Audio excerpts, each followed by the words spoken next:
Hello hello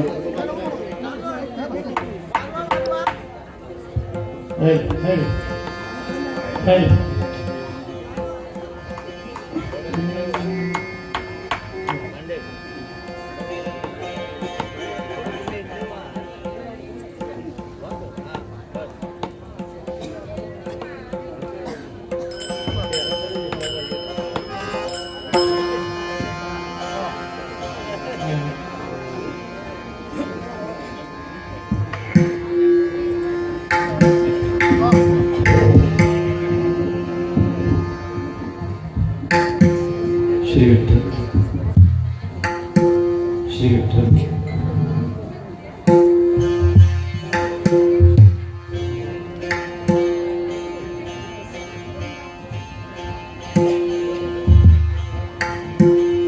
Ram Krishna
रूप पाहता लोचनी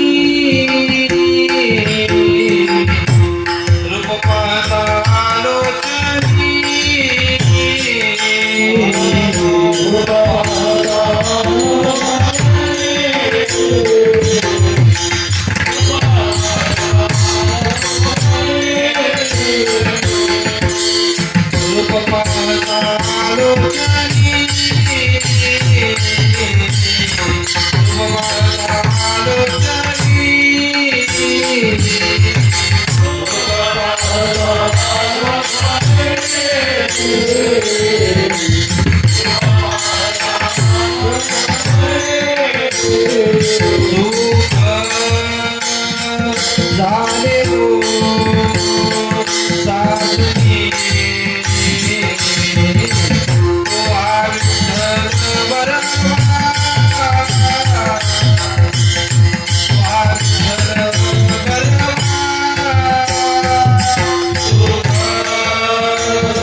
रूप पाहता लोचनी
Thank you.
न लगे चंदना पुसावा परिमळ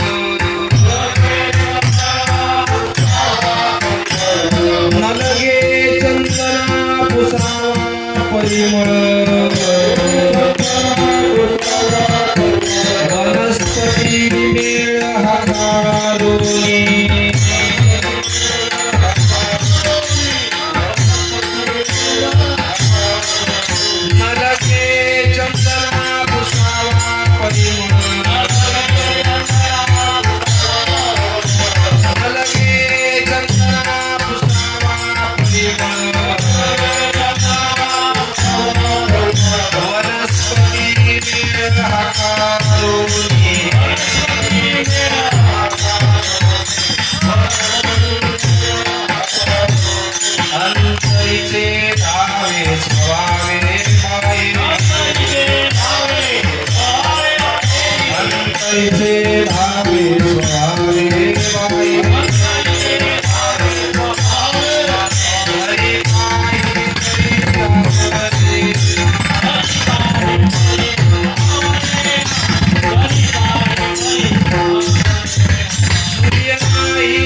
लगे चंदना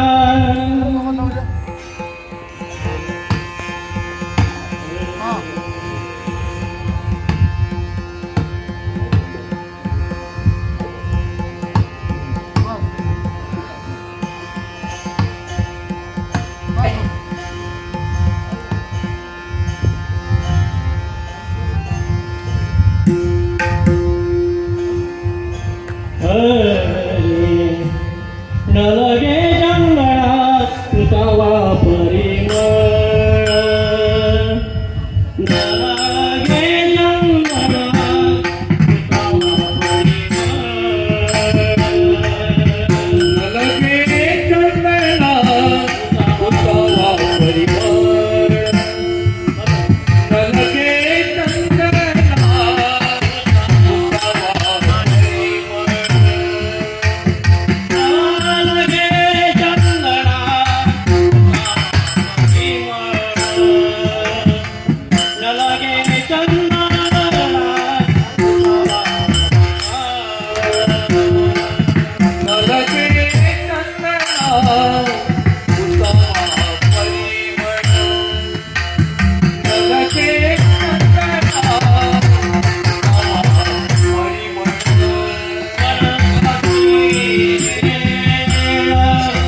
नलगे चंदना पुसावा परिमळ, नलगे चंदना पुसावा परिमळ, वनस्पती मेळ हकारुनी, अंतरीचे धावे स्वभावे बाहेरी, अंतरीचे धावे स्वभावे बाहेरी, धरिताही परी आवरेना,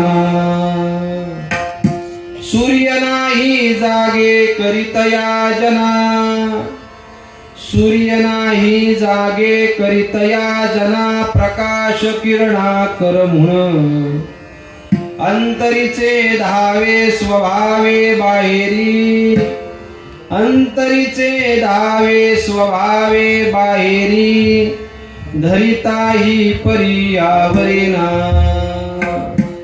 तुका म्हणे मेघ नाचवी मयुरे,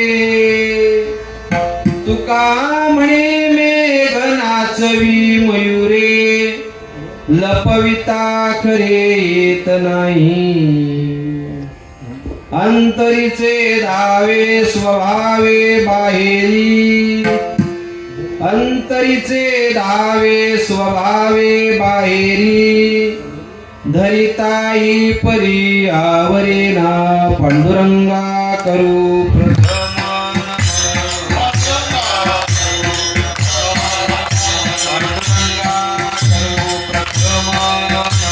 पांडुरंगा करू प्रथम नमन. दुसरे वर्णा संताचिया,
गाडी प्लॅटफॉर्मला येत आहे. त्यांची या चरणा माझे दंडवत, ज्यांचे धनवित्त पांडुरंग, जयांचे केलिया स्मरण, होय सकळ विद्यांचे अधिकरण, तेची बंधू श्री चरण श्री गुरूंचे, ते नमस्कारोनी आता. योऽन्त प्रविश्य मम वाचमिमां प्रसुप्तां संजीवयत्त किल शक्तिधरस्वधाम्ना. अन्यांश्च चरण श्रवणत्वगादीन् प्राणान् नमो भगवते पुरुषाय तुभ्यं. काय माझी वाणी मानेल संतास, रंजवू चित्तास आपुलिया सेवे लागी सेवक झालो. तुमच्या लागलो निज चरणा, अहो स्वामी तुकया देवा. यावरील करावा वेरू, कर जोडी तो कथे काळी, कर जोडी तो कथे काळी.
चंदना पुसावा परिमळ वनस्पती मेळ हाकारुनी अंतरीचे धावे स्वभावे बाहेरी धरिताही परी आवरेना प्राप्त प्रसंगी प्राप्त वेळी प्राप्त स्थळी संकीर्तन रूपी सेवेकरता घेतलेला भंग संत हृदय सम्राट अनंत कृपा सागर भगवत पूज्यपाद श्रीमान श्रीमंत संत तुकाराम महाराजांचा अवघ्या 4 चरणाचा असून या अभंगामध्ये जगद्गुरु संत तुकाराम महाराजांनी पहिल्या, तिसऱ्या आणि चौथ्या चरणामध्ये दृष्टांत सांगून त्या दृष्टांताचा सार गाभा जो आहे तो दुसऱ्या चरणामध्ये सांगितलेला आहे. अंतरीचे धावे स्वभावे बाहेरी धरिताही परी आवरेना.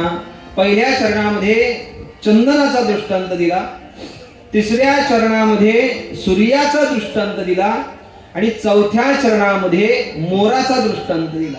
अशा 3 दृष्टांतांनी मिळून एक सिद्धांत सांगण्यासाठी तुकाराम महाराज या अभंगामध्ये 3 दृष्टांत वापरून या अभंगाला पूर्ण विराम देतात. आपला चालू असलेला श्रीकृष्ण वारकरी हरिपाठ मंडळ बेलपाडा यांच्या विद्यमानं चालू असलेला हा अखंड हरिनाम सप्ताह आणि त्या सप्ताहातील आजच्या 5व्या दिवसाची कीर्तनरूपी सेवा आपल्या नरेंद्र दादांनी ही माझ्या वाट्याला दिलेली आहे. वारीमध्ये भेट झाली कामशेतला आणि त्या वारीमध्येच आपली दिंडी दुपारच्या 20व्याला थांबत असताना दादा आले, म्हणे तुमची तारीख पाहिजे.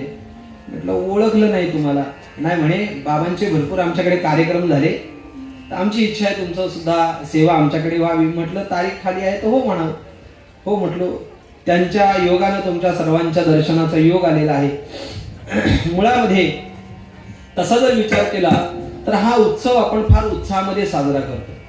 नाहीतर बऱ्याच वेळेला उत्सव करणाऱ्यांकडे उत्साह नसतो आणि उत्साह नसला तर त्या कार्यक्रमाला काही शोभा राहत नाही. म्हणजे सोपं सांगायचं झालं म्हणजे काय माहितीये का, उत्सव करणाऱ्याकडे जर उत्साह नसेल तर त्या मांडवाची काही शोभा राहत नाही, काही शोभा राहत नाही. मला सांगा किती किती किती स्त्री नटली तर ती शोभून दिसेल? फक्त एक नाक बाजूला काढा, नाक नसेल तर तिला काही शोभाच नाही ना. तसं हे कार्य जे आहे भगवंताचा, हा जो सप्ताह हा उत्साहाने आपण साजरा करतो, हे फार वैभव आहे, फार वैशिष्ट्य आहे. नाहीतर सध्या सप्ताह करायचं म्हणजे फार जोखमीचं काम झालं. सप्ताह करायला कोण? सगळी म्हातारी लोक, ज्याची कानपूर लाईन बंद झाले, ज्याचे आरे पाटे ढिले झाले, कळतंय का, ज्याची चेशी बेंड झाली, असे सगळे सप्ताह कमिटीवर. मग त्यांच्या ज्याने काही सप्ताह होत नाही. मग कीर्तनाला कोण? 4 खामना बुवाला कीर्तनकार म्हणतो रामकृष्ण हरी, हा म्हणतो विठोबा रुक्मिणी. असे सगळं विचित्र वातावरण आहे. त्याही वातावरणावर आपण मात करून हा सप्ताह ही तृतीय तपसांगत आहे. 12 वर्षाचं एक तप. आता आपलं ही तृतीय तपसांगतेचं हे वर्ष आहे, 36वं वर्ष आहे. आणि 36वं वर्ष हे फार महत्वाचं आहे. का महत्वाचं आहे? कारण एकनाथ महाराजांकडे भगवान श्री परमात्मा 36 वर्ष काम करतात. आपल्याकडं पण भगवंताला आपण या सप्ताहरूपी भक्तीनं 36 वर्ष इथं राबवून ठेवलेला आहे. आणि जशी एकनाथ महाराजांची भक्ती असावी तशी 36 वर्ष सप्ताह टिकलाय तशी आपली भक्ती आहे. आणि त्यामुळे हा सप्ताह टिकून ठेवलेला आहे. त्याबद्दल पुनश्च एकदा आपल्याला धन्यवाद देतो. पटकन अभंगात घुसतो, झटकन तुम्हाला मोकळं करतो, म्हणजे चटकन तुम्ही जेवायला तयार असतो. तसं जर पाहिलं तर या अभंगाच्या जर आपण भावाचा विचार केला, भावाचा म्हणजे लहान भाव मोठा भाऊ असं नाही का, बाजार भाव तो नाही. अर्थाचा जर आपण विचार केला तर जशा विचाराने या अभंगाचा आपल्याला अर्थ लावता येईल तसा लावता येईल. तसं जर पाहायला गेलं तर तुकाराम महाराज या अभंगामध्ये आपला स्वानुभव सांगतायत. अंतरीचे धावे स्वभावे बाहेरी धरिता ही पर्यावरेना. अंतरामध्ये असणार ते बाहेर पडतं आणि त्याला कुठल्याही प्रकारे धरण्याचा प्रयत्न केला तरी धरता येत नाही. तुकाराम महाराजांची सुद्धा हीच अवस्था आहे. आणि त्या अवस्थेवर गेल्यानंतर तुकाराम महाराजांना एखाद्या साधकाने विचारलं असेल, महाराज तुम्ही कुठलंही काम करताना भगवंताचं नामस्मरण करताय, तुमची इंद्रिय थांबत नाही, तुमची वाचा थांबत नाही, तुमचं मन थांबत नाही, मग याचं कारण काय? तर हा प्रासंगिक प्रकरणातला एक अभंग असू शकतो अशी माझी कल्पना आहे. प्रत्येकाची बुद्धी कोणाची जास्त चालते, कोणाची कमी चालते. आता माझ्या बुद्धीप्रमाणे मी अभंगाकडे लक्ष केंद्रित करतो. तसंही जर सारांश रूपाने जर या अभंगाचा आपण विचार केला तर या अभंगामध्ये जगद्गुरु संत तुकाराम महाराजांनी स्वभाव सांगितलेला आहे. काय सांगितलेला आहे? स्वभाव सांगितलेला आहे. या जगाच्या पाठीवरची कुठली जरी गोष्ट माणसानं घेतली, कुठली जरी, भले ती सजीव असो नाही तर भले ती निर्जीव असो, त्या प्रत्येक वस्तूचा स्वभाव ठरलेला आहे. काय ठरलेला आहे? जागे आहेत ना? नक्की नाही, झोपलेले आहेत तुम्ही, आवाज येत नाही तुमचा. आपलं कीर्तन म्हणजे सगळ्यांना इथं सकळाशी येते, बोलत चला. हा, बोलण्याचा परिणाम असा होतो झोप येत नाही आणि बोलण्याचा परिणाम असा होतो शेजारचा झोपलेला जागा होतो. ही दोन महत्वाची कामं करा. 9:30 वाजेपर्यंत हो नाही पाहिजे नको हे एवढंच उत्तर द्यायची मी विचारल्यानंतर. जीवनामध्ये कुठलीही वस्तू अशी नाही या जगतामध्ये का त्या गोष्टीला स्वभाव नाही. प्रत्येक गोष्ट अशी आहे का त्या गोष्टीला स्वभाव आहे. आता हा माईक आपल्या समोर आहे, या माईकचा स्वभाव आहे काय? हा, तुमच्यापर्यंत आवाज पोहोचवणं हा काय स्वभाव आहे? हा माईकचा स्वभाव आहे. स्टँडचा स्वभाव काय आहे? हा, आधार देणं, माईकला आधार देणं, हा माईक स्टँडचा स्वभाव झाला. असं प्रत्येक गोष्टीला स्वभाव असतो. पण मी किती जरी प्रयत्न केला का या स्टँडचा स्वभाव बदलावा तर या स्टँडचा स्वभाव बदलेल का? निर्जीव वस्तूचा जर स्वभाव बदलत नाही तर सजीव वस्तूचा स्वभाव बदलणं संभवनीय आहे का? होऊच शकत नाही. म्हणून आपल्या मराठीमध्ये एक म्हण आहे, स्वभावाला औषध. माणूस किती जरी उच्च कोटीच्या अवस्थेला पोहोचला, अगदी ब्रह्मवेत्ता जरी झाला तरी सुद्धा त्याला त्याचा स्वभाव बदलता येत नाही. का येत नाही? कारण स्वभाव हा त्याच्या अंगवळणी पडलेला असतो. आणि एखादी गोष्ट जर माणसाच्या अंगवळणी पडली तर माणसानं किती जरी ती सुधारवण्याचा प्रयत्न केला, त्या स्वभावात बदलण्याचा प्रयत्न केला तरी तो स्वभाव त्याला बदलता येत नाही. कारण तो स्वभाव अंतःकरणाला चिटकलेला असतो. तुकाराम महाराजांना साधकानं विचारले, महाराज तुमचा इंद्रियांचा स्वभाव असा काय आहे? का तुमची इंद्रिय रामकृष्ण हरी म्हणतात, विठ्ठल विठ्ठल का म्हणतात? महाराज म्हणतात का माझ्या इंद्रियांना तो स्वभाव पडला.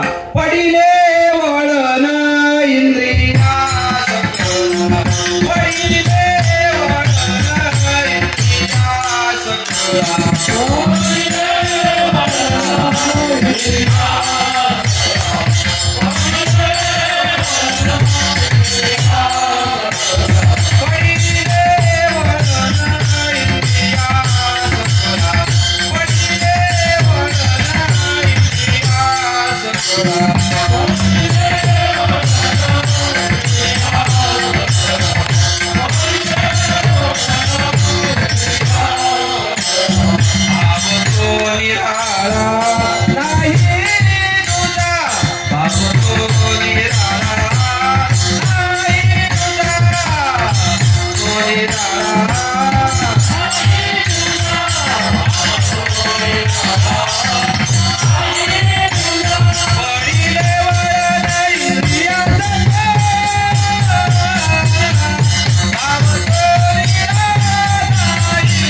म्हणतात एखादं वळण जर इंद्रियाला लागलं तर ते वळण जर माणसाला गप्प बसू देत नसेल, सामान्य वळण माणसाला म्हणजे सामान्य स्वभाव माणसाला गप्प बसू देत नसेल, तर अनंत जन्मीचे चिटकलेल्या संस्कारांचा स्वभाव जो आपल्याला जडलेला आहे तो निघणं एवढं सर्वसामान्य गोष्ट आहे का?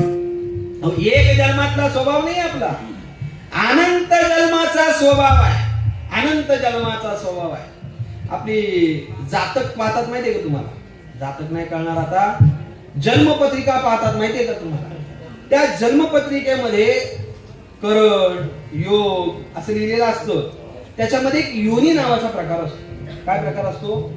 योनी म्हणजे मागच्या जन्मात हा कोण होता? घोडा होता, कुत्रा होता, मांजर होता, डुक्कर होता, हत्ती होता का? आता सगळं सांगत बसू. कोण होता ते त्याच्या योनीवरनं समजतं. त्याच्यामध्ये योनी शब्द असतो, त्याच्यावरनं कळतं. एखादा माणूस एखाद्या ठिकाणी कीर्तनाला गेला, बसला पकवाजाच्या बाजूला बसला. तिथून उठला, काय लहर आली, पेटी मास्तराच्या बाजूला जाऊन बसला. तिथून काय लहर आली, विणेकराच्या बाजूला जाऊन उभा राहिला. माणसं म्हणतात काय, मागच्या जन्मी तू काय माकड होता का? असं म्हणतात की नाही? मग समजायचं ज्या अर्थी इथून तिथून हा उड्या मारतो. आज नाही कळालं का तुम्हाला? कळालं का? अजून सोपं सांगू का? मध्ये शिवसेना, मध्ये शेकाप, मध्ये काँग्रेस, मध्ये राष्ट्रवादी, नाही कुठं तग लागलं तर आहे आपलं काय समजून घ्या. म्हणजे माणसाचा स्वभाव त्याच्या वागण्यावरनं समजतो.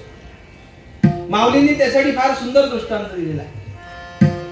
झाड जाणी जे फुले, माणस जाणी जे बोले, कर्म जाणी जे केले पूर्वजन्मीचे. फुलावरनं झाडाची परीक्षा होते. झाड जाणी जे फुले, फुलावरनं झाडाची परीक्षा. माणस जाणी जे बोले, माणसाची परीक्षा ही बोलण्यावरनं त्याच्या वागण्यावरनं कळते. त्याचा स्वभाव त्याच्या वागण्यावरनं बोलण्यावरनं कळतो. कर्म जाणी जे केले पूर्वजन्मीचे, त्याच्या आत्ताच्या कर्मावरनं समजतं यांनी पूर्वी अजून काय कर्म केलं असेल. म्हणजे मानवी जीवनामध्ये म्हणा, या जगताच्या पाठीवर म्हणा, माणसानं किती जरी स्वभाव बदलण्याचा प्रयत्न केला तरी त्याच्या इंद्रियाला पडलेलं वळण जे आहे, जो स्वभाव आहे, तो स्वभाव माणसाला तसा बदलता येत नाही. त्याला आमचे श्री गुरु महाराज दृष्टांत सांगायचे. दृष्टांत थोडा गावठी आहे पण या प्रमाणाला बसण्यासारखा आहे. काय झालं, एक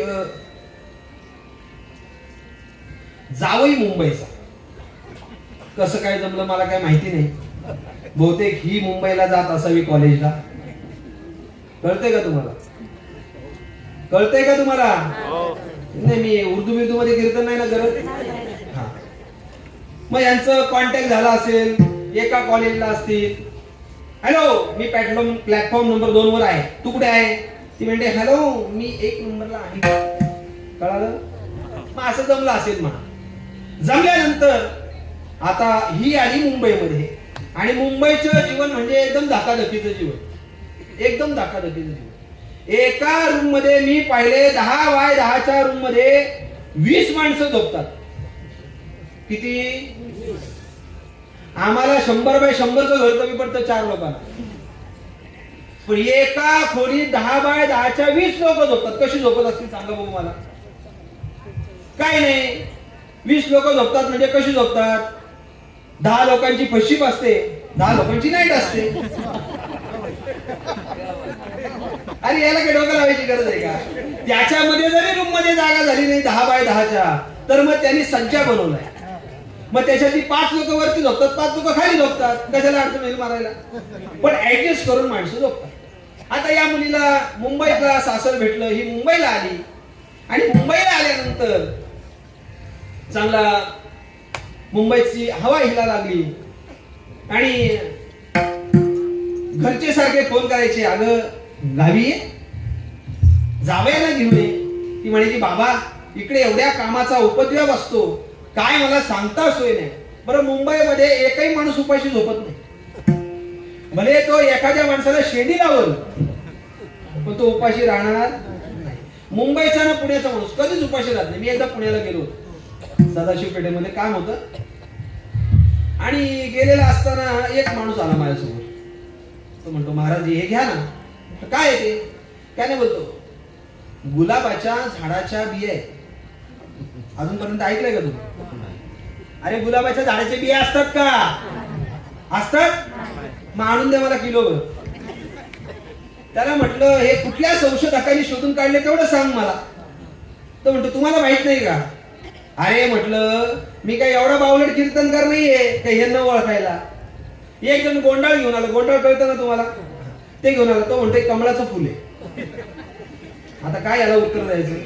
अरे म्हटलं, ये तुला आमच्या नदीत बुडून काढतो, सगळे गोंडाळात तुला बुजून टाकतो. म्हणतो काय लोक शेंडी लावते सांगते, पण पोट भरतात. तिने सांगितलं, बाबा इकडं खूप चांगलं चाललंय, आम्हाला वेळ नाही, फुरसत नाही, मरायला वेळ नाही. आता मरायला वेळ लागतो का? बाबा मरायला वेळ नाही आम्हाला, आम्ही कसं काय येणार? शेवटी त्या सासऱ्यानं जावयाला फोन केला. जावे बापू, किती वर्ष झाली लग्नाला, तुम्ही अजून एकदा पण आला नाही, 5 पराती न्यायला सुद्धा आला नाही, घरच्यांना पाठवलं, पण तुम्हाला यायला सवड नाही, एवढे काय बिझी आहात तुम्ही? आता एक काम करा, ही दिवाळीची सुट्टी लागली का तुम्हाला यायलाच लागेल. आता जावया सासऱ्याचं नाही ऐकणार तर ऐकणार कोणाचं? ऐकलं पाहिजे. तो म्हटला, ठीक आहे, पण 2 दिवसाची सुट्टी आहे. सुट्टी पडली का रात्री निघणार, सकाळी तुमच्या इथं पोहोचणार, 1 दिवस राहणार, दुसऱ्या दिवशी संध्याकाळी बसणार गाडीमध्ये, सकाळी परत मी मुंबईला येणार, ड्युटीवर जाणार. या आणि जा, पण या खरे. जावई तयार झाला. तयार झाल्यानंतर जावई मुंबईवर गावाकडे आला. गावाकडे आल्यानंतर आता जावई यायचं म्हणजे काय सर्वसामान्य गोष्ट असते का हो? मराठीमध्ये आपल्या एक म्हण आहे, नाकाचा मोती ठेवी गहाण, राखी जावयाचा नाकाचा मोती म्हणजे काय हो? महिला मंडळ सांगा. काय नक्कीच ना. नाकाचा मोती म्हणजे नाकाच्या मोत्याला ज्यांनी शोभा आली अशा नवऱ्याला गाण ठेवी, पण जावयाचा मान राखला, असा त्या म्हणीचा अर्थ आहे. मग नाकाचा मोती, सासू म्हणजे एका सासूनी म्हशीला 8 दिवस पाणीच पाजलं नाही. काय ग म्हशीला मारते का काय? नाही म्हणते, जाऊ यायचे ना, म्हशीचा काय संबंध? नाही म्हणते, जर म्हशीला पाणी पाजलं ना, दूध पातळ झालं तर? आता पाणी पिण्याचा ना म्हशीच्या दुधाचा काय संबंध आहे का घट्ट असण्याचा? बरं, त्या जावयासाठी अख्खं गाव त्याला नाऱ्या म्हणत असल, पण सासू त्याला नारायणरावच म्हणते. एक मराठीमध्ये आपले म्हण, हिंदीमध्ये म्हण, लंबा जमाई देव बराबर. लांबचा जावई म्हणजे देवासारखा मान. जसे गणपती आपल्याकडे येतात ना भाद्रपद महिन्यात, घरातल्या गणपतीला माणसं पाया पडत नाही रोज, पण भाद्रपद महिन्यामध्ये आली गणपती का ते बसतात. कशाला? भजनाला. कशाला? पूजेला, ग्रंथ वाचनाला. नाही, 52 अध्यायाचा ग्रंथ घेऊन बसतात. आणि मग 52 अध्यायाचा ग्रंथ घेऊन बसले का मग त्यांना 8 दिवस शुद्ध नसते. मग त्यांचे गुडघे दुखत नाही, त्यांची कंबर दुखत नाही, त्याची पाठण दुखत नाही, त्यांना भूक लागत नाही, काही होत नाही. तो आणि लोक म्हणतात का, मला काही माहिती नाही अजून, चांगली पानं आली का तो असा गुडघ्यावर उभा राहतो आणि म्हणतो, आलो आलो. मी म्हणतो, मारायला आलो कशाला, बस ना तिथं. पण ते खेळतात, ते काही सोडत नाही. लंबा जमाई देव बराबर. लांबचा जावे म्हणजे देवासारखा मान. वर्षात नाही एकदाच.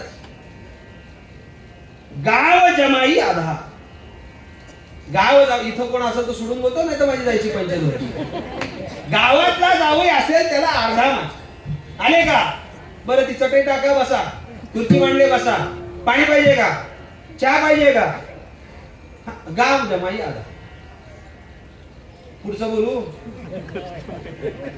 घर जमाई नौकर बराबर, उसको कहना गधा.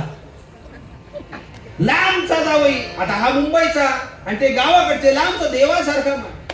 मग त्याला मच्छर चावू नये म्हणून मच्छरदाणी, सुगंधी रूम राहावी म्हणून अत्तरदाणी, आणि हे सगळं करता करता 7-8 लोकांची तानातानी, तरी पण त्या जावयाची सेवा. जावई आले, जावई आले, जावई आले.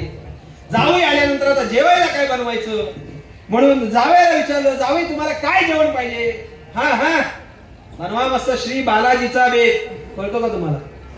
श्री बालाजीचा बेत म्हणजे श्रीखंड, बा म्हणजे बासुंदी, ला म्हणजे लाडू, तोंडाला पाणी येऊ देऊ नका, आणि जी म्हणजे जिलेबी. असा श्री बालाजीचा बेत असा बनवला आणि जावयाला जेवायला दिलं. आता जावई जेवला. बरं, मुंबईचं जीवन म्हणजे काय सामान्य नसतं. उभ्या उभ्याच खायचं, धावत धावत चालत चालत खायचं. मुंबईचं जीवन बेकार जीवन. मग याही जीवनामध्ये त्याला एवढं सुग्रास जेवण भेटल्यानंतर त्यांनी असा हात मारला. हात मारला म्हणजे हा असा जेवला, असा जेवला का तो जेवताना इथं हात लावायचा, इथं हात लावायचा. कळतंय का तुम्हाला? म्हणजे डोकं जेवढं कडक तेवढं पोट कडक झालं पाहिजे. एवढा जेवला. जेवला, झोपला. आता सकाळी उठताना या सगळ्या पदार्थांनी सांगितलं, आम्ही आता जागे झालेलो आहोत.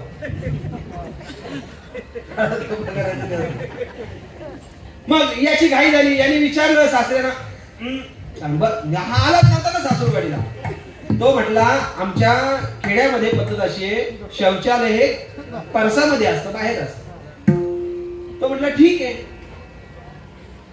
गेला शौचालयामध्ये. सासरे घेऊन गेले. बरं, काळोख असल्यामुळं सासऱ्यांनी बॅटरी हातात घेऊन त्याला रस्ता दाखवला होता आणि सासरे एका झाडाखाली जाऊन बसले. 5 मिनिटं झाली, 10 मिनिटं झाली, 15 मिनिटं झाली, 20 मिनिटं झाली, 25 मिनिटं झाली, अर्धा तास झाला. हा बाबा बाहेरच येईना. सासऱ्याला प्रश्न पडला, एवढं खाल्लंय, एवढं खाल्लंय, अटॅक बिटॅक आला का काय आतमध्ये? म्हणून सासऱ्याने काय केलं, आता येत नाही, मग येत नाही, मग जाऊन त्यांनी केलं. काय केलं? काय केलं? हा, दरवाजा ठोकला. दरवाजा ठोकल्या ठोकल्या दुसऱ्या मिनिटाला गडी बाहेर. तो म्हटला, जावई काय काय चाललंय का तुमचं? अहो, अर्धा तास एवढा कुठे वेळ बसायचा असतो? काय झोप लागली होती का तुम्हाला? काय त्रास होतोय का तुम्हाला? नाही नाही नाही नाही, तसं काही नाही हो. पण नक्की विषय काय? तो म्हणतो, काय नाही, आमच्या ही मुंबई मधली पद्धत आहे. म्हटलं, मुंबई मधली पद्धत? हे मी पहिल्यांदाच बघतोय मुंबई मध्ये. नाही, आमच्या मुंबईमध्ये सगळ्याला रांगा असतात. चहा प्यायचा म्हटलं का राम, वडापाव खायचं म्हटलं का राम, दूध घ्यायचं म्हटलं का राम, आणि सकाळी सकाळी त्याला पण रांग असते. त्यामुळं आम्हाला सवय अशी पडली, एक माणूस आतमध्ये गेला का दुसऱ्या माणसाची घाई असल्यामुळे तो करतो. त्याने दरवाजा ठोकल्याशिवाय आमचं पोट साफ होत नाही. बरं झालं, मी विचार करतोय कोणतरी दरवाजा ठोकायला येईल, दरवाजा ठोकायला येईल. बरं झाले तुम्ही आले म्हणून माझं पोट साफ झालं. सामान्य इंद्रियांना पडलेला जो स्वभाव असतो, तो स्वभाव जर माणसाला गप्प बसू देत नसेल तर अनंत जन्मीचे आपल्या अंतःकरणावर जडलेले जे विषयांचे स्वभाव आहेत ते स्वभाव लगेच नष्ट होतील. नष्ट होत. माणूस कितीही उच्च पदाला जाऊ द्या, त्या माणसाचा स्वभाव माणसाला गप्प बसू देत नाही. जनाबाई संत आहे, स्त्री संत आहे. जनाबाई म्हणजे सामान्य नाहीये. ज्या जनाबाईनं नामदेव महाराजांना अंगाखांद्यावर खेळवलं ती जनाबाई आहे. मात्र जनाबाईच्या शेणी विठ्ठल विठ्ठल म्हणताय, याचा अर्थ जनाबाईचा अधिकार सामान्य आहे का? सामान्य नाही जनाबाईचा अधिकार. पण जनाबाईचा अधिकार सामान्य नव्हता. परमोच्च पदाला प्राप्त झालेली जनाबाई स्वभाव बदलला का? स्वभाव बदलला का? स्वभाव बदलला नाही. देवाला शिव्या दिल्या, अरे अरे विठ्या, मूळ मायत्या कारट्या, तुझी टिंब टिंब टिंब टिंब झाली. ते गाळलेले शब्द नंतर विचारा सांगतो. म्हणजे देवाला शिव्या दिल्या की नाही? अहो हो की नाही बोला ना आता, प्रमाण सांगितलं तुम्हाला. उलट एका प्रसंगामध्ये जनाबाई म्हणते, पुण्यवंत पाताळ लोकीने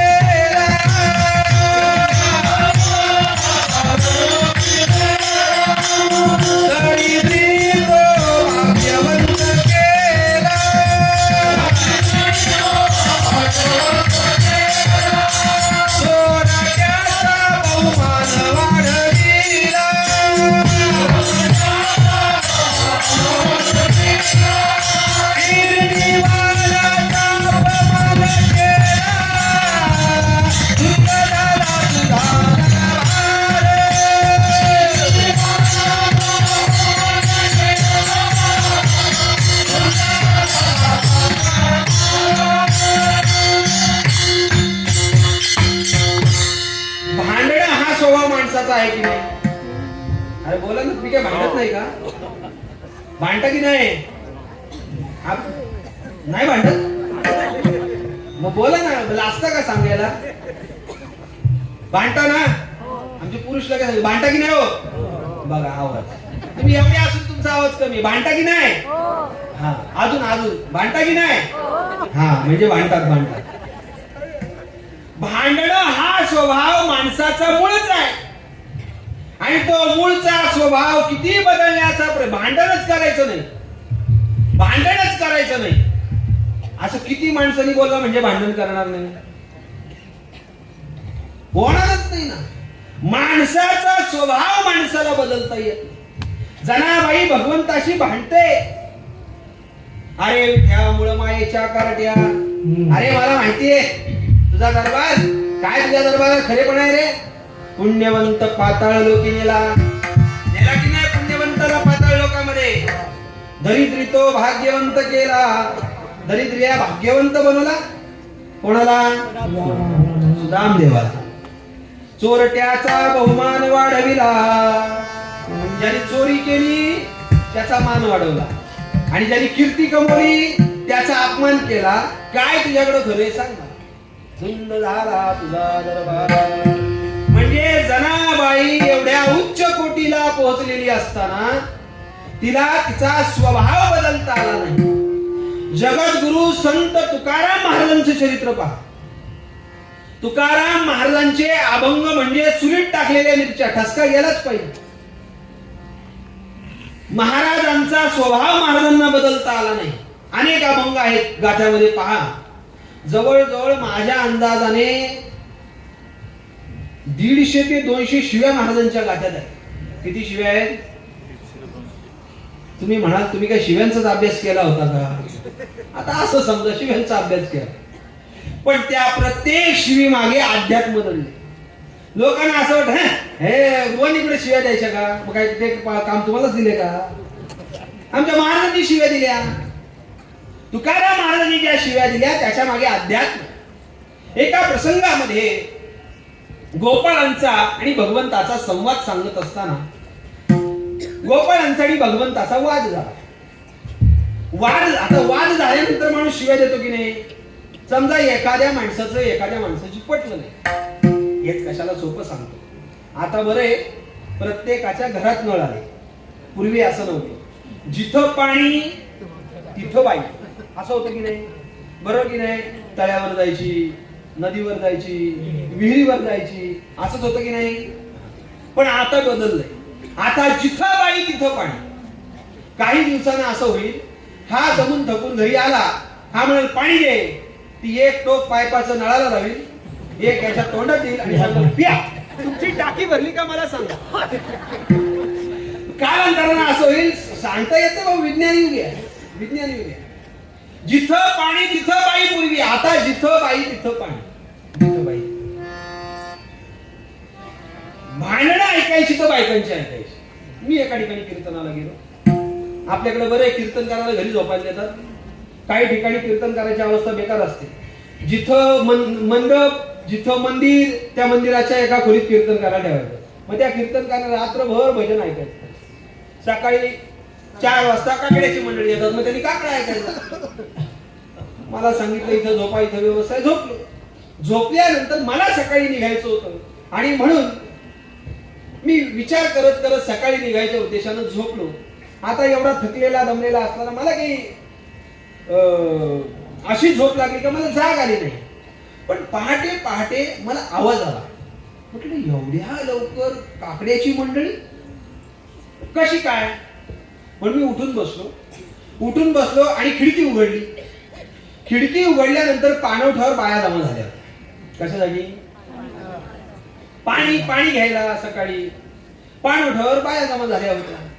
तर एक बाई दुसऱ्या बाईला म्हणत होती, भांडण सांगतोय का मी.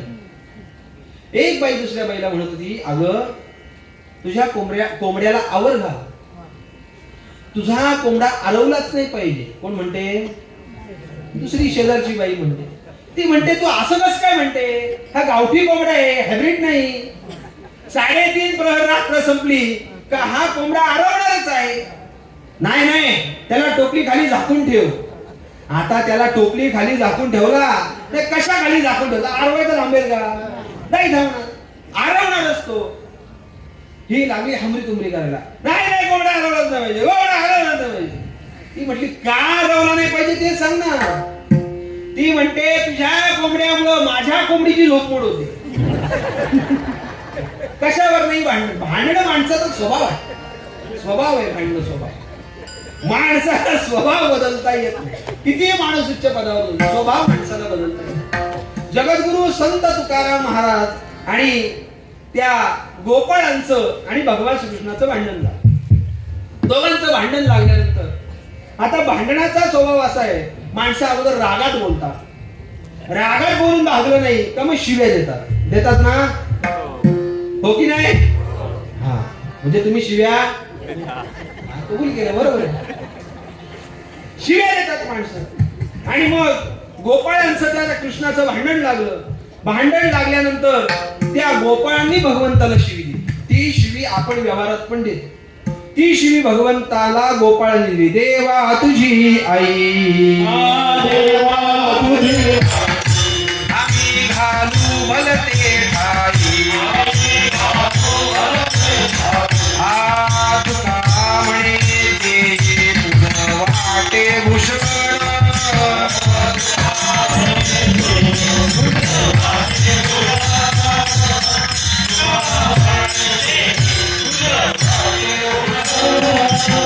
देवा तुझी आई, आम्ही घालू भलते ठाई. तुका तुझं वाटे भूषण.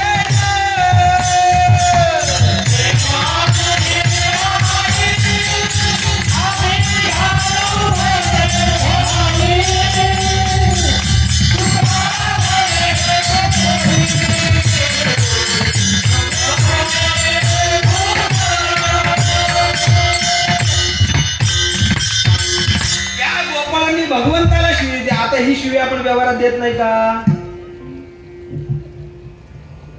नाही देत. अरे देत नाही का. अहो लोक शब्दाला शिवी देणारी लोक आहेत आपल्याकडं. शब्दाला शिवी देतात.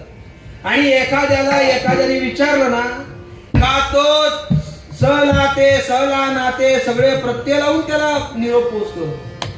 ते गोपाळ देवाला म्हणतात, देवा तुझी आई आम्ही घालू भलते ठाई. आता ही शिवी व्यवहारात आपण देतो.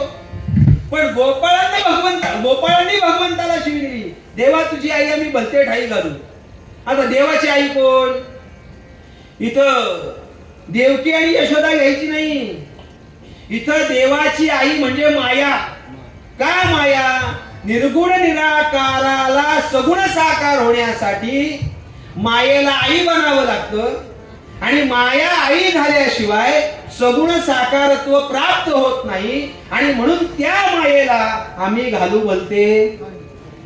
उच्च कोटीला जरी महात्मा पोहोचला तरी त्या महात्म्याचा स्वभाव बदलता येत नाही. का बदलता येत नाही. कारण त्याचा स्वभाव माणसाला बदलतं. कितीतरी तुकाराम महाराजांच्या अभंगे कळो येईल अंतकाळी प्राण प्रयाणाचे वेळी राहती निराळी टिंब टिंब सकळ. तुकाराम महाराजांनी शिव्या दिल्या. माणसानं खाताना विचार केला पाहिजे. आपल्या पोटाला पाहिजे तेवढं माणसाने खाल्लं पाहिजे. आणि शास्त्राने असं मत सांगितलं, माणसाने हितभूक, मितभूक, रितभूक नाही तर अभूक राहायचं. या चार पैकी तुम्हाला जे जमते ते करा.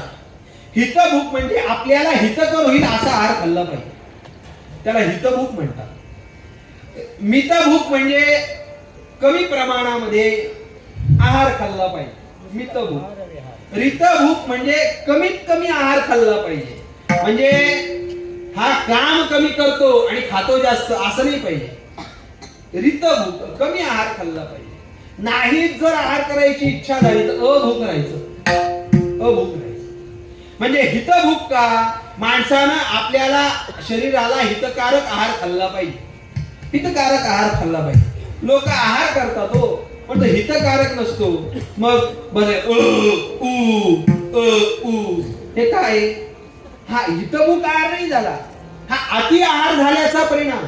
म्हणून माणसानं आहार मर्यादित केला पाहिजे. आणि जो माणूस आहार मर्यादित करतो त्याला कुठलाही रोग होत नाही. म्हणून आहार कसा असावा महाराज सांगतात, युक्त आहार विहार,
माणसाचा आहार बिघडला म्हणून रोग आले.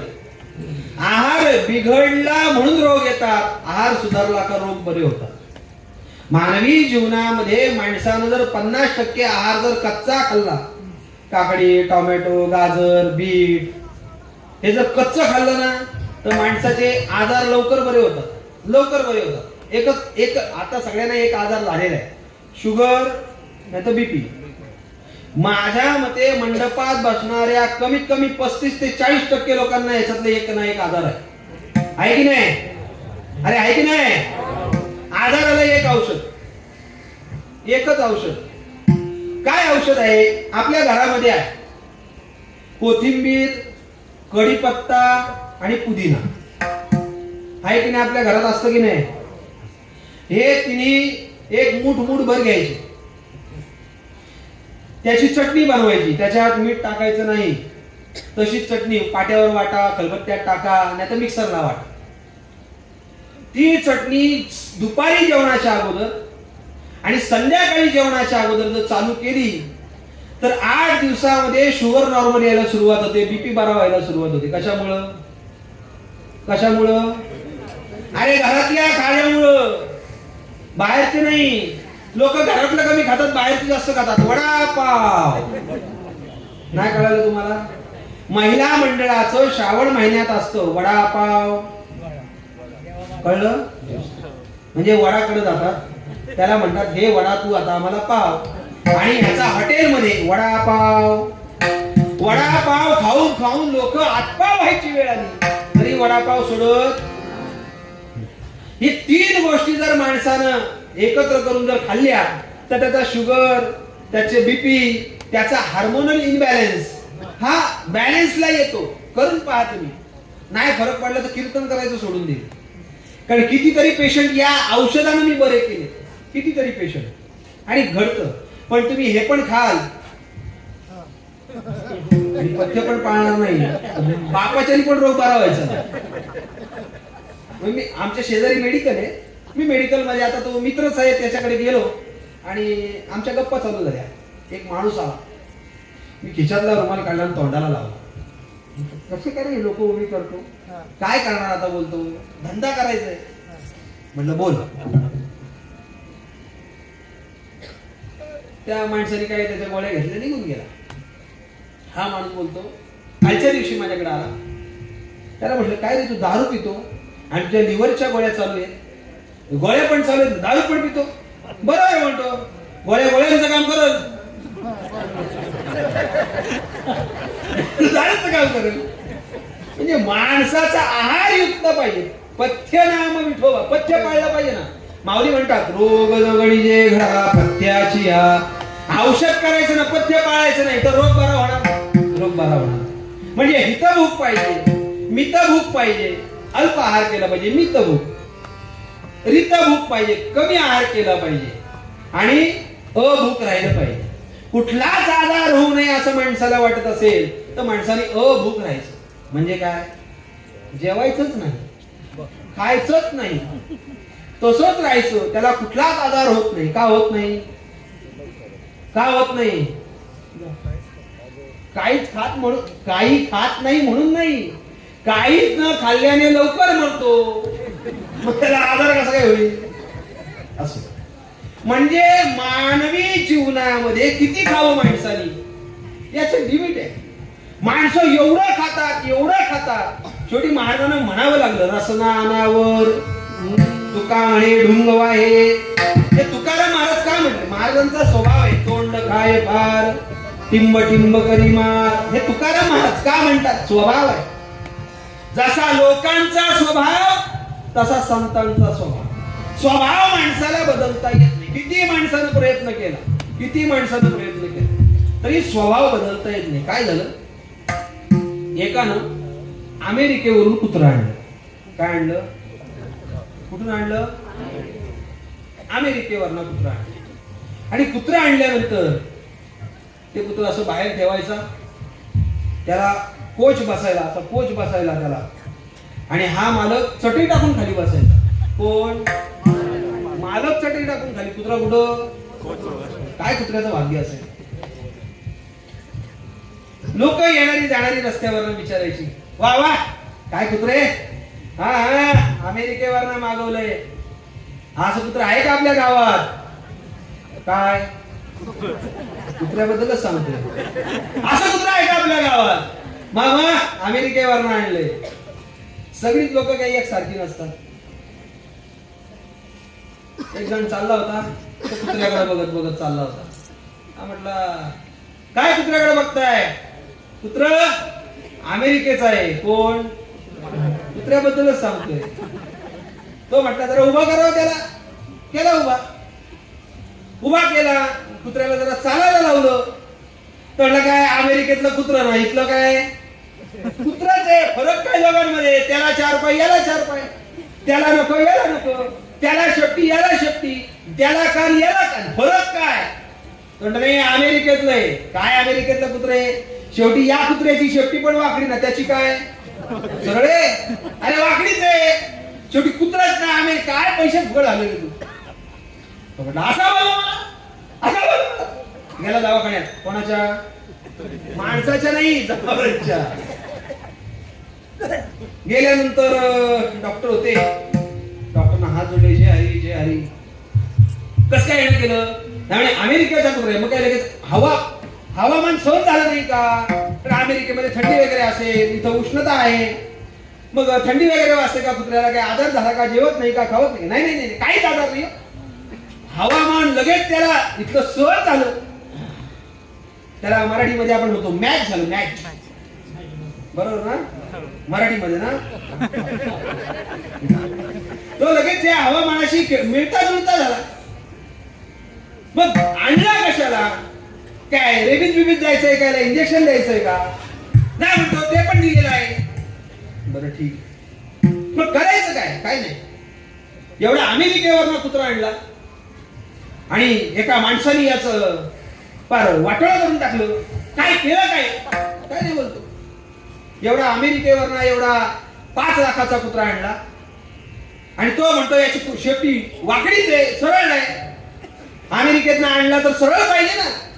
इथला पण कुत्रा तो पण कुत्रा, फरक काय राहिला. मग डॉक्टर म्हटले करायचं काय नाही बोलतो. याची शेपटी सरळ करायची. कोणाची शेपटी सरळ झाली पाहिजे. डॉक्टरनी डोक्याला हात लावला. काय करायचं. आता व्हेटरनरी डॉक्टरला काय भरपूर ज्ञान असतं असं काही नाही. एमडी बिमडी सारखं तो व्हेटरनरी असतो. व्हेटरनरी म्हणजे जनावरांचा. त्याला काही कळत ना. आता याला काय करायचं. बरं पेशंट असा पाठवायचा नाही. पेशंट असा पाठवला तर आपले पैसे बुडतील. तो म्हटलाय बघा याला एक उपाय. काय उपाय काय. याच्या शेपटीला मी आता प्लॅस्टर करतो. काय करतो. प्लॅस्टर करतात ना माणसं. फ्रॅक्चर हात झाला का प्लॅस्टर करतात ना. मग त्याने काय केलं, एक लाकडी पट्टी आणली. ती पट्टी शेपटीच्या खाली लावली. दुसरी पट्टी आणली शेपटीच्या वरती ठेवली आणि त्याला संपूर्ण बँडेज, अगोदर कापूस गुंडाळला, मग बँडेज गुंडाळला आणि मग परत चुना असतो ना, चुना आपला प्लॅस्टर ऑफ पॅरिस माहिती आहे का तुम्हाला. पीयूपी त्या पीयूपी मध्ये बँडेज गुंडवायचा आणि त्या शेपटीला गुंडाळायचं. कोणाच्या हे विसरू नका. गुंडाळलं शेपटीला आणि म्हटलं डॉक्टर आता किती दिवसांनी येऊ.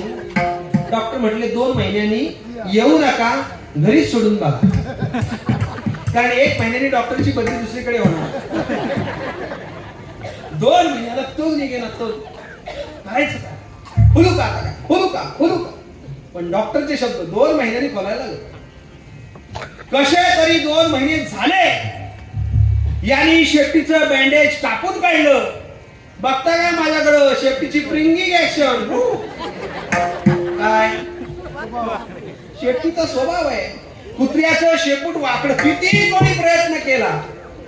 2 महिने काय 2 वर्ष जरी शेपटी त्या बँडेज मध्ये अडकवून ठेवली असती तरी ती शेपटी सरळ झाली का. शेपटीचा स्वभाव तसा माणसाचा जो स्वभाव असतो तो स्वभाव माणसाला बदलता येत नाही. का बदलता येत नाही. कारण तो त्याच्या अंतःकरणाला चिटकलेला असतो. तुकाराम महाराजांच्या गाथ्यामध्ये एक सुंदर तुकाराम महाराजांनी दृष्टांत दिला. काय दृष्टांत दिला का एका गावामध्ये मंदिर बांधलं आणि त्या गावातली लोक अत्यंत भाविक होती. किती भाविक होती तर ते सगळे दर पौर्णिमेला जेजुरीला जायचे. कुठे जायचे. जेजुरीला. ते कुळदैवताची पूजा करायचे. आपल्याकडे कुळदैवत खंडोबाच आहे ना. खंडोबाच आहे ना. अरे हो म्हणा ना. मग त्या खंडोबाची भक्ती करणारे होते. मग त्या सगळ्यांनी गावकीनी विचार केला. गावामध्ये पांडुरंगाचं मंदिर आहे, गावामध्ये भगवान श्रीकृष्णाचं मंदिर आहे, गावामध्ये हनुमंताचं मंदिर आहे, गावामध्ये रामाचं मंदिर आहे, गावामध्ये दुर्गा मातेचं मंदिर आहे, अशी सगळी मंदिर आहे. पण आपण ज्याची कुलदैवत म्हणून उपासना करतो त्या खंडोबाचं मंदिर आहे. मग काय करायचं. काय नाही, मूर्ती घेऊन यायची. कुठे राहायची. एक म्हटलं एक काम करू, आपल्या गावातला आहे त्याला देऊ. नाही गावात त्याला नाही जाऊ ना. मग एक काम करा, पंढरपूरला चला. गेले पंढरपूरला, मूर्ती बनवायला दिली. 2-3 दिवसात मूर्ती झाली. मी तरी वेळ कशाला लावू. झाली मूर्ती तयार. मूर्ती तयार झाली, त्यांनी गाडीत भरली, घेऊन आले. घेऊन आल्यानंतर एक जण म्हटला, हे तुम्हाला काही कळतं का, एवढी मूर्ती आणली, आता त्या मूर्तीला चांदीचा मुखवटा पाहिजे. काय पाहिजे. चांदीचा मुखवटा पाहिजे. मुखवट्याशिवाय ती मूर्ती शोभणार नाही. गावकी बसली. बरं, गावकी बसल्यानंतर कोणाचं तोंड काय बोलेल हे सांगता येत नाही. मग त्याला काय म्हणतात, आढावा बैठक. मग काय करायचं. प्री प्लॅनिंग काय करायचं. मग एक जण म्हटलं आहे बघा, आता आपण ठरवलेलंच आहे खंडोबाचं मंदिर बांधायचं, मूर्ती आणलेलीच आहे, मग कळश सोन्याचा बनवू. कसा बनवू. सोन्याचा म्हणून. सोनं काय भाव आहे सध्या? काय 1.5 रुपया? 1,35,000. खरेदी केलं वाटतं तुम्ही? 1,35,000 रुपये तोळा. तो म्हटला जाऊ दे, किती पैसे जायचे तर गेले, देवाला जातील ना. बनवा सोन्याचा कळस. चला, एक जण म्हटला समई आणायच्या आहेत. कसल्या? चांदीच्या बनवा, लावू दे खर्च. प्रत्येकाने आपापलं वाटून घेतलं. एक जण म्हटला चांदीचा मुखवटा हा कोणी वैयक्तिक खर्चात करायचा नाही, सगळ्या गावांनी पैसे जमा करायचे आणि मग त्या भगवंताचा मुखवटा बनवायचा. सगळ्यांनी होकार दिला. आता मुखवटा कोणाकडे बनवायचा? त्यांच्या गावात काय सोनार नव्हता. शेजारच्या गावात गेले. सगळी गावकी 4-5 लोक पुढारी होते. त्यांनी गावामध्ये गेल्यानंतर त्याच्या घरी गेल्यानंतर चहा पाणी झालं. तर विचारलं कसं काय येणं केलं? काही नाही म्हणे, आमच्या गावामध्ये खंडोबाचा मी मंदिर बांधले, मूर्ती सुंदर सुबक बनवलेली आहे, पण आमच्या ग्रामस्थांचा असा विचार झाला का त्या सुंदर मूर्तीला सुंदर असा मुखवटा बनवून पाहिजे. कोणी सांगितलं? गावकरी लोकांनी सांगितलं. आणि आम्हाला तुमची या पंचकृषीमध्ये ख्याती आहे, आम्हाला माहिती आहे. तुमच्यासारखं मुखवटा बनवण्याचं काम हे आपल्या पंचकृषीत कोणी करत नाही. हे काम तुम्हीच करायचं. तो म्हटला चालेल, भगवंताची कृपा आहे, मी काम करावं, मग मी काम करतो. तुमची इच्छा आहे मी काम करावं, मी काम करतो. हो म्हटला. ऍडव्हान्स दिला. ऍडव्हान्स दिल्यानंतर यांनी मुखवटा बनवण्यासाठी चांदी घेऊन आला आणि गावकऱ्यांनी 2 महिने अगोदर पैसे दिले होते. आणि प्रसंग असा घडला त्याला चांदी आणण्यासाठी 15-20 दिवस गेले. आणि नेमकं काय झालं, याच्या कुटुंबामध्ये एकामागे एक लोक मारायला लागले. याचा 13वा झाला का तो मारायचा, त्याचा 13वा होत नाही तर तो मारायचा. त्याच्या जवळजवळ 1.25 महिना निघून गेला. राहिलं का आता? 8 दिवसावर यांची मूर्ती प्राण प्रतिष्ठा आली. करायचं काय? अरे आता तो मुखवटा तर आणला पाहिजे, खंडोबाचा मुखवटा आणला पाहिजे. मग चला, सगळे ग्रामस्थ निघाले. 4-5 जण त्यांचे होते. आल्यानंतर मग त्यांनी सांगितलं दादा आता कार्यक्रम जवळ आलाय, आता एवढा मुखवटा. त्यांनी हात जोडले. सांगितलं आमचा नियम असा आहे की आम्ही सुटकामध्ये मूर्ती घडवत नाही. आता काय करतील? बोंब मारतील. काय करणार आता? एक जण होताच, तरी तुम्हाला समज होतं याच्याकडे देऊ नका करणं. प्रणाम नाही मला माहिती होता. आता तो काय करा, लोकच मारायला लागली त्याच्या घरातली. तर भले तुमचा ऍडव्हान्स घ्या, त्या ऍडव्हान्स मध्ये माझे 5,000 अजून टाकतो, पण माझ्याच्याने काय मूर्ती होणार, मुखवटा होणार नाही. अरे पण मुखवटा होणार नाही तर मिरवणूक कोणाची काढू आम्ही?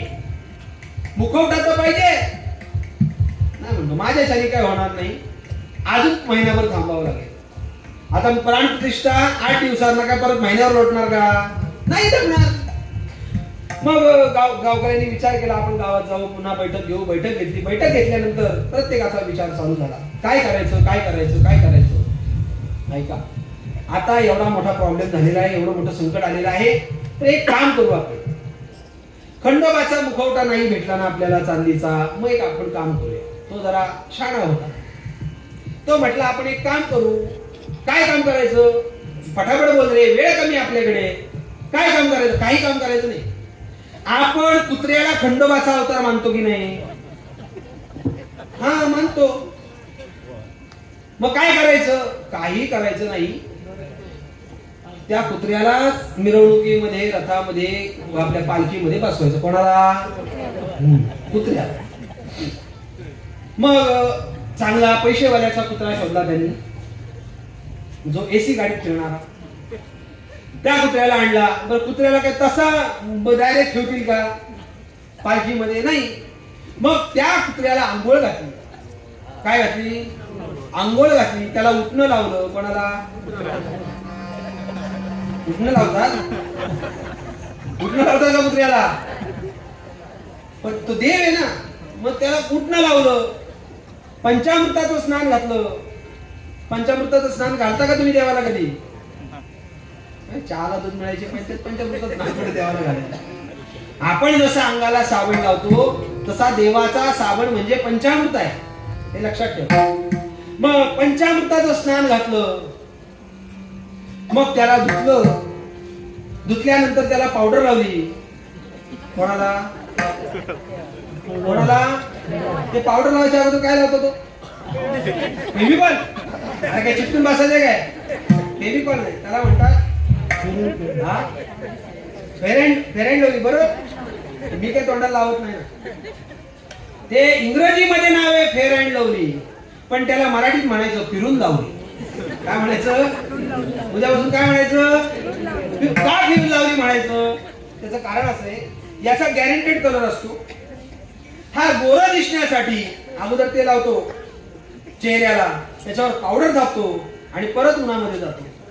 उन्हामध्ये 1-1.5 तास थांबला का घामाने दिलेला रंग उतरतो आणि मग परत येऊन ती फेअर अँड लवली लावतो. तो परत परत फिरून येऊन लावतो, म्हणून तिला काय म्हणायचं? फिरून लावली. फेअर अँड लवली नाही, फिरून लावली. मग ती त्याच्या लावली. मग अजून त्याच्यामध्ये काय प्रकार आहेत? सिर्यामी, फिर्यामी, फाउंडेशन असं काहीतरी म्हणतात. ते चेहऱ्याला त्याच्या लावलं, चांगलं दिसलं पाहिजे ना. कोण? कुत्रा. कुत्रा कुत्रा बोलतो त्याला. कोण? हा, खंडोबा. तो खंडोबा आहे. काय तुम्ही बोलताय? जाऊ दे, कोण का असं ना. त्याला पावडर लावली आणि मग त्या डोळ्यामध्ये काय काय म्हणतात त्याला? लायनर. नाही, काजळ नाही म्हणत त्याला. आता नाव बदललंय, वर्जन बदललं ना आता. हा, सुरमा आपल्याच नाही. बरोबर, मुसलमानांचे करतात. मग ते आय लायनर लावलं. मग त्या भुयानं जरा काळ केलं. कोणाच्या? हे विसरू नका. आणि मग त्याला पिवळे कपडे घातले. कोणाला? पिवळे कपडे घातले आणि त्याला कुठं बसवला? पालखीत बसवला. मंदिराच्या इथून पालखी निघाली संपूर्ण गावात फिरण्यासाठी. कोणाची? नाही हो, खंडोबाची. काय नका ना त्याचा अपमान करू. आता पालखीत बसवल्यावर तो कुत्रा राहील का हो? आता खंडोबा झाला. मग तो असं ताड बसला होता,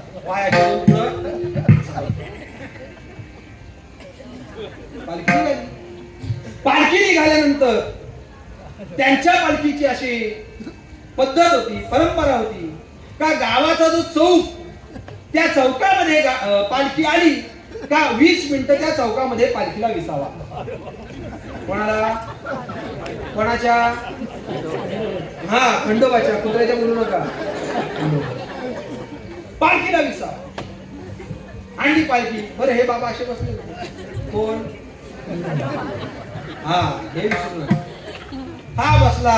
पालखी खाली ठेवली अंतरला, गालीच्या अंतरला त्याच्यावर पालखी ठेवली आणि असा तटस्थ बसलाय. स्थित परत बसलाय. शेजारून जाणारे एका मित्राने त्याला पाहिलं. कोणी? शेजारून कोण जाणला? हा, आता मला कुत्रा.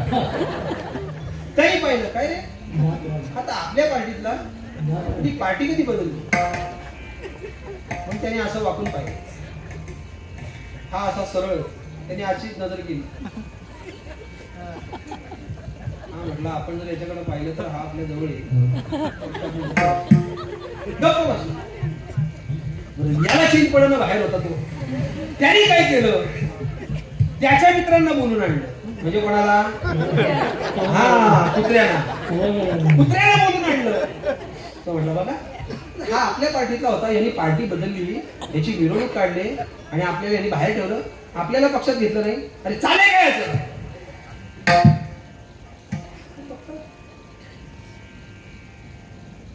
याची नजर ताटच. हा बाजूला बघेना का बाजूला बघेना. बरं, ते 4-5 होते. त्या 4-5 जणांनी अजून 4-5 जणांना बोलून आणलं. मग 4-5 जण ह्या बाजूला, 4-5 जण ह्या बाजूला. कोण? हा, मध्ये कोण होता? हा, खंडोबा होता. का बोलू द्या. आणि 4-5 जण बाजूला. हे त्याला बघतायत. त्यांना वाटलं हा आत्ता ओळख देईल आपल्याला, मग ओळख देईल आपल्याला, आत्ता ओळख देईल, मग हा काही ओळखच देईल. मग हे म्हटले, याला बहुतेक सत्तेचा माद आलेला दिसतोय. कोणाला? काय करायचं म्हणून तरी आरडली. तरी पण हा जो हा म्हटला आपल्याला इथं पूजा केलेली असताना आपण आवाज देणं चुकीचं आहे. मग दुसऱ्याने आवाज दिला, तिसऱ्याने आवाज दिला. जसे 15-20 कुत्रे ओरडायला लागले तसा हा म्हटला हे मला ओरडतात का? बघता काय माझ्याकडं? त्यांनी पालखीतनं बाहेर उडी मारली का? श्वान शिबिके बैस गिरे परी भुंगतान राहे उगले, परी भुंगतान राहे उगले, परी भुंगतान राहे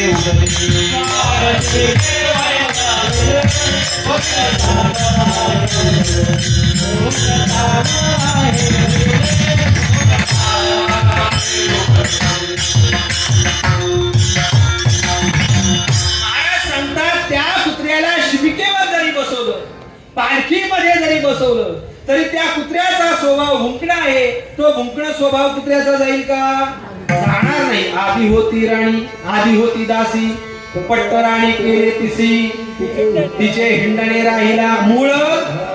माणसाचा मूळ स्वभाव जात नाही आणि म्हणून महाराज सांगतात अंतरीचे धावे स्वभावे बाहेरी, अंतरीचे धावे स्वभावे बाहेरी.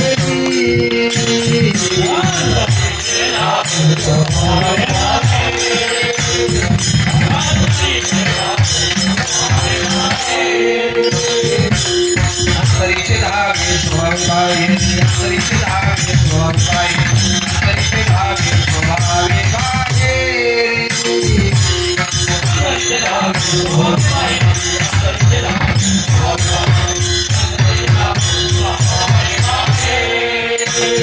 दरिताही परी आवरेला, दरिताही परी आवरेला, अंतरीचे धावे स्वभावे बाहेरी, अंतरीचे धावे स्वभावे बाहेरी.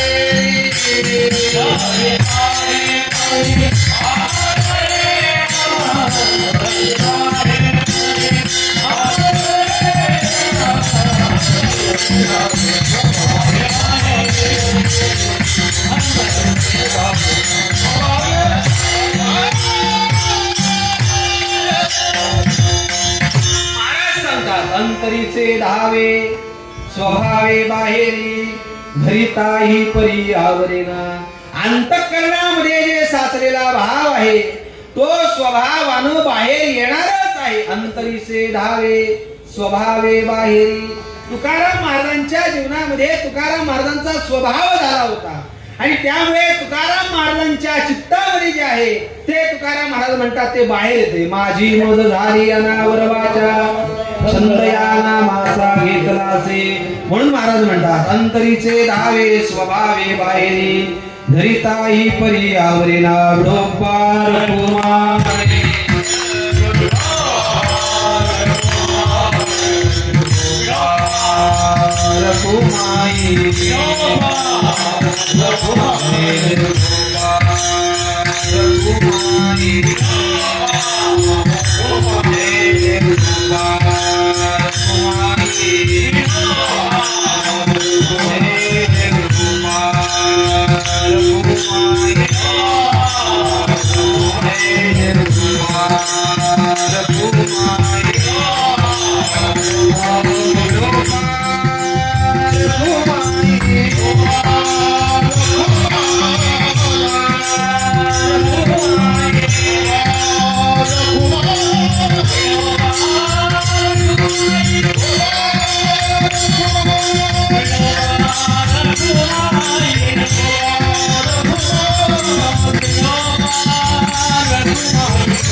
सांगतात अंतरीचे धावे स्वभावे बाहेरी धरिता ही परी आवरेना. ज्ञानेश्वरीमध्ये बऱ्याच अभंगामध्ये स्वभावाचा विचार महाराजांनी केलेला आहे. ज्ञानेश्वरी काढा वाचा म्हणजे आपल्या लक्षात येईल. गाथा काढा, गाथा काढल्यानंतर आपल्याला स्वभाव काय असतो तो स्वभाव आपल्याला काही प्रमाणांमध्ये काही अभंगामध्ये आपल्याला पाहायला मिळेल. त्याच्यात तर ज्ञानेश्वर महाराजांनी जर विचार ज्ञानेश्वरीचा जर आपण विचार करायचा म्हटलं तर ज्ञानेश्वरीमध्ये एक महाराजांनी स्वभाव सांगितले. जैसा स्वभाव मायबापांचा आपत्य बोले बोबडी वाचा अधिक तयाचा संतोषाती. महाराज म्हणतात स्वभाव मायबापांचा असेल तर बोबडा सुद्धा चांगला बोलतो. का? आई वडिलांचा स्वभाव तसा असेल तर. स्वभाव मायबापांचा आपत्य बोले बोबडी वाचा. विषयी माणसाच्या विषयामध्ये ज्ञानेश्वर महाराज सांगताना असं सांगतात विषया वाचुनी काही आणिक सर्वथा रम्य नाही ऐसा स्वभावची पाही इंद्रियांचा स्वभाव विषय चाकणा असल्यामुळं ते इंद्रिय हे विषय उपभोगाचे मागे लागणार हा त्या इंद्रियांचा स्वभाव आहे. महाराज सांगतात प्रत्येकाचा स्वभाव असतो तो स्वभाव माणसाला गप्प बसू देत नाही. अंतरीचे धावे स्वभावे बाहेरी धरिता ही परी आवरेना. काय अंतःकरणातला स्वभाव असतो आणि बाहेर येतो. महाराजांनी पहिला दृष्टांत वापरला. न लगे चंदना पुसावा परिमळ वनस्पती मेळ आकारणी. चंदनाला सांगावं लागतं का मी चंदन आहे म्हणून? सांगावं. तो बाकीच्या झाडांना बोलवतो आणि सांगतो ए मी चंदन आहे मी चंदन आहे असं म्हणतो का? असं म्हणत नाही. वनस्पती मेळ आकारणी न लगे चंदना पुसावा परिमळ. त्याला विचारावं लागत नाही. बरं मला सांगा चंदनाचं लाकूड आपल्या देवघरात असतं. देवाला काय लावता तुम्ही? चंदन लावता का गंधोळी लावता? हा काय लावता? सांगा चंदन मी कुठं बघायला येणार आहे? देवाला चंदन लावलं पाहिजे आणि ते चंदन उगाळून लावलं पाहिजे. महाराजांचा निळबरायांचा अभंग आहे. भगवंताची पूजा करताना भक्त काय करतो? उगाळी चंदन. तो चंदन उगाळतो भक्त आणि भगवंताची पूजा करतो. आता चंदन राहिले कुठे म्हणा? आता फक्त बोलायला चंदन, असायला चंदन भेटतं का? भेटतं. प्रयत्न केला तर भेटत. ते चंदन त्याला सांगावं लागत नाही मी चंदन आहे. का? त्याचा स्वभाव आहे सुगंध देणं. तो स्वयं सुगंधित असल्यामुळे त्याला सांगावं लागत नाही. न लगे चंदना पुसावा परिमळ वनस्पती मेळ आकारुणी. का? कारण सुगंध हा त्याचा स्वभाव आहे. त्याला सांगावं लागत नाही मी सुगंधित आहे म्हणून. म्हणून त्याचं अंतःकरण सांगते अंतरीचे धावे स्वभावे बाहेरी धरिता ही परी आवरेना. त्यांनी सुगंध किती दाबण्याचा प्रयत्न केला चंदनानं तरी दाबता येईल का हो? दाबता येत नाही सुगंध. कारण सुगंध हा वाऱ्यासारखा असतो. तसं सज्जनाचं जे चरित्र असतं ते भगवान परमात्मा चंदनासारखं पसरवतो. वाऱ्या हाती माप चाले सज्जनाचे कीर्तिमुख त्याचे नारायण. म्हणून महाराज सांगतात चंदनाला कोणाला मी सुगंधी आहे असं सांगावं लागत नाही. न लगे चंदना पुसावा परिमळ वनस्पती मेळ आकारुणी अंतरीचे धावे स्वभावे बाहेरी धरिता ही परी आवरेना. तिसऱ्या चरणामध्ये महाराजांनी दुसरा दृष्टांत दिला. सूर्य नाही जागे करीत याजना प्रकाश किरणा कर म्हण. मला सांगा सूर्याचा स्वभाव आहे. माणसानं किरण किती दाबून ठेवली म्हणजे सूर्याचा प्रकाश आपल्याकडे पर्यंत येणार नाही. असं होईल का? एखादा म्हटला मी खोलीच्या सगळ्या खिडक्या लावी दरवाजे लावी पण प्रकाशाचा एक किरण आतमध्ये येऊन देणार नाही. असं होईल का?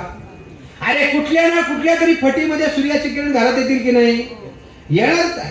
सूर्य नाही जागे करीता याजना प्रकाश किरणा कर म्हणून. किती जरी लोक म्हटली सूर्यामुळे आम्ही जागे होत नाही हे योग्य आहे का? योग्य आहे का? अरे बोला ना नाही म्हणून. लोक म्हटली सूर्य नाही जागे, सूर्य जागे करत नाही त्याचे प्रकाश किरण जागे. अरे प्रकाश किरण आले कुठून? सूर्याचा उदय झाला म्हणून. म्हणून महाराज सांगतात अंतरीचे धावे त्याचा स्वभाव आहे काय देणं. तो स्वयंप्रकाशमान असल्यामुळे तो जगाला प्रकाश देतो. जगाचे अंध फेडितू श्रेयशी रावळे उघडितू निघे जैसा भास्वतू प्रदक्षिणे. माऊली म्हणतात सूर्याचा एकदा उदय झाला तर असा एकही कानाकोपरा नाही का त्या कानाकोपऱ्यामध्ये अंधार राहतो. सूर्य पूर्व दिशेची रावळी उगवताची होय दिवाळी येर दिशा तिची काळी काळी नाही आणि म्हणून सूर्य नाही अंतरीचे धावे स्वभावे बाहेरी धरिताही पर्यावरणा. शेवटचा दृष्टांत शेवटच्या चरणामध्ये 4थ्या चरणामध्ये महाराज देतात. तुका म्हणे मेघ नाचवी मयुरे लपविता खरे येत नाही. एकदा मयूर नाचायला लागला. मयूर म्हणजे मयूर नावाचा मुलगा नाही, मयूर म्हणजे मोर. मोर एकदा नाचायला लागला का समजायचं आता पाऊस पडणार. आकाशामध्ये मेघ आले का मोर नाचायला सुरुवात करतो का? कारण त्या मोराचा स्वभाव आहे काय? आता ढग आल्यानंतर मोर नाचायचा स्वभाव आहे ना. मग तू काय म्हणे मेघ नाचवी मयुरे लपविता करे येत नाही. आणि म्हणून हा अंतरातला प्रत्येकाचा स्वभाव असतो आणि तो स्वभावच त्याला बोलका करतो किंवा तोच स्वभाव जगाला त्याची ओळख करून देतो. म्हणून महाराज सांगतात अंतरीचे धावे स्वभावे बाहेरी धरिताही पर्यावरणा. असा स्वभाव मानवी जीवनामध्ये सत्स्वभाव मानवी जीवनामध्ये लागावा आणि आपलं जीवन कृतार्थ करावं अशी प्रभूचरणी प्रार्थना करतो. असं जीवन कोणी कोणी कृतार्थ केलं नाव सांगतो लिहून घ्या. ज्ञानेश्वर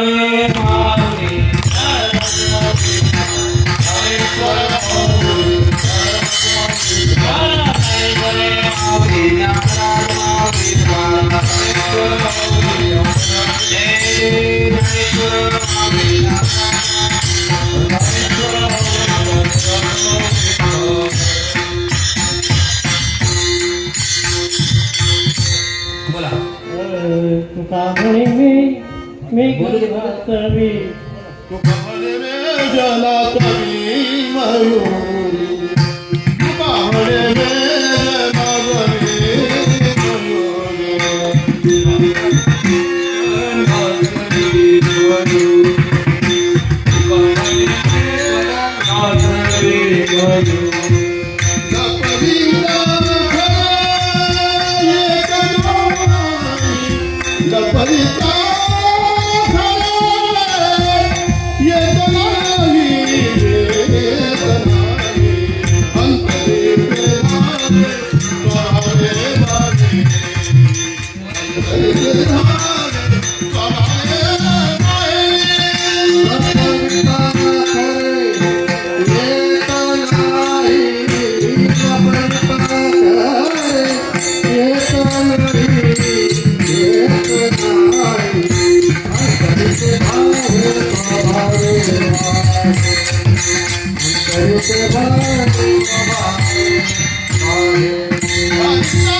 खरे येत नाही अंतरीचे धावे स्वावे बाहेरी दरिताई परिचारिण्या. झालेली वाक्पुष्परूपी सेवा इथे थांबवतो. आपल्या या जासे बेलपाड्यापासून जी आपली आळंदीची पायवारी निघते त्या पायवारीमध्ये यंदाचा फार मोठा अपघात झाला आणि त्या अपघातामध्ये मला ज्या नरेंद्रदादांनी तारीख दिली, कीर्तनाची सेवा दिली, त्यांच्या भगिनी वैकुंठवासी हरिभक्तीपरायण मंजुळा प्रभाकर तांडे परळपाडा यांचं देहावसान झालेलं आहे. जरी ताई आपल्यातना देहानं गेलेल्या असल्या तरी सुद्धा तुकाराम महाराजांचे प्रमाण आहे, व्हावा वाटे जना तुका म्हणे 60 गुणा. माणूस देहानं जरी गेला असेल तरी त्याच्या गुणानं तो या समाजामध्ये वावरत असतो. ताईंना या निमित्तानं भावपूर्ण आदरांजली व्यक्त करतो. कारण भगवत नामचिंतन करत असताना माणसं मरण्याचा प्रयत्न करतात का आळंदीला जाऊन मरण्याचा प्रयत्न करतात पण त्यांना मरण येत नाही. पण भगवत नामचिंतन करत असताना भले अपघात झाला असेल, तो दुर्दैवी प्रकार असेल म्हणावं, आपल्या दृष्टीने असेल, पण भगवंतांनी ज्याला ज्याला बोलवलं त्यांना जावं लागतं. आणि ताईंनी या गुणाचा जो ताईंच्याकडे साठा होता त्या गुणाचा साठा या समाजामध्ये ठेवला. म्हणजे काकडा करत असतील, पारायणाला जात असतील, भजन गात असतील, या सगळ्या कला त्यांच्याकडे होत्या आणि त्या कला गुणांना त्या या समाजामध्ये आजही त्या तशाच जिवंत राहतील अशी मी आशा व्यक्त करतो आणि ताईंना एक भावपूर्ण श्रद्धांजली व्यक्त करतो. आपल्या वारकरी संप्रदायामध्ये भावपूर्ण श्रद्धांजली गायची म्हणजे काय करायचं तर भगवंताचं नामचिंतन करणं हीच खरी एक मोठी भावपूर्ण श्रद्धांजली असते. सगळ्यांनी एक वेळ मोठा गजर करायचा आहे, नामचिंतन करायचं आहे, हीच खरी मोठी भावपूर्ण श्रद्धांजली असते. कुंडली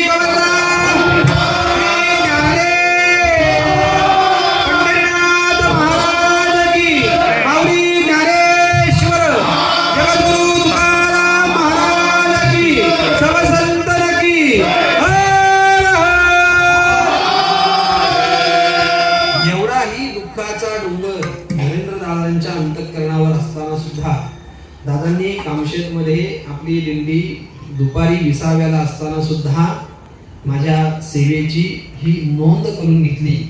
म्हणजे किती परमार्थासाठी अंतःकरणावर दगड ठेवला असेल त्यांचं त्यांना माहिती. पण परमार्थामध्ये खरा त्याग काय असतो ते त्यांच्याकडनं मला त्या दिवशी शिकता आलं. पण त्यांनी स्वतः मला ह्या गोष्टी सांगितल्या. पुन्हा एकदा आपल्या सर्वांचे ऋण व्यक्त करतो. मृदुंगमणी, संवादिनी वादक, गायनाचार्य, विणीकरी, चौदार दादा या सगळ्यांचे एकदा ऋण व्यक्त करतो. आणि या सेवेमध्ये जेवढं काही योग्य सांगितलं ते माझ्या श्री गुरु परंपरेच आहे. याच्यामध्ये जर एखादा अपसिद्धांत झाला असेल तर तो माझ्या बुद्धीचा दोष आहे, माझा मला परत करा. याच्यामध्ये जेवढं काही सारभूत आहे ते आपण घेण्याचा प्रयत्न करा. किंबहुना तुमचे केले धर्म कीर्तने सिद्धी गेले ते माझे केवळले पायी पण पायाच्या प्रसादे काही बोलिलो विनोदे मत क्षमा करणे संती नोहे हा उपदेश तुमचे बडबडिलो शेष तुमच्या कृपेचे पोचणे जन्मोजन्मी तुका म्हणे मज क्षमा करणे संती नोहे अंगभूत युक्ती विठ्ठल जय जय